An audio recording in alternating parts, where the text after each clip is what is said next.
কোরআনে কারিমে আল্লাহ রাব্বুল আলামিন কোথাও কোথাও বাবার পূর্ববর্তী যারা আছেন পূর্বপুরুষ তাদেরকে আবা বলেছেন, অর্থাৎ তোমাদের বাপ দাদাদের সবাইকে বাবা বলে আল্লাহ তাআলা সম্বোধন করেছেন।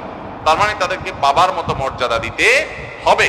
তাছাড়া বাবারও বাবা যিনি, তার সাথে আপনি দুষ্টমি কিভাবে করেন? কোন অবস্থাতে এটা ইসলাম শরীয়তের দৃষ্টিকোণ থেকে জায়েজ হতে, বিশেষ করে এই জাতীয় ফাজলামি, যে আপনার একজন আরেকজনকে দুষ্টমি করে বললো আমি তোমাকে বিয়ে করলাম, তুমি আমার নাতি, নাতির সাথে কিভাবে বিয়ের কথা চিন্তা করতে পারে? এটা মুখ দিয়ে বলতে পারে কিভাবে?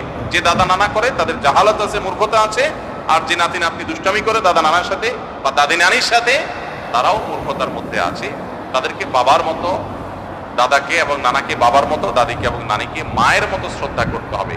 ইয়ারকি ফাজলামটি সম্পর্ক না। আমাদের দেশে বেশিরভাগ পরিবারেই দাদা নানা দাদি নানি তাদেরকে মনে হয় এরা রসিকতামূলক তাদের সাথে সম্পর্ক, ইয়ারকি ফাজলামটি করা যাবে, জি না, এটা জায়েজ নাই এবং তাদেরকে শ্রদ্ধা করতে হবে। দুষ্টমি করে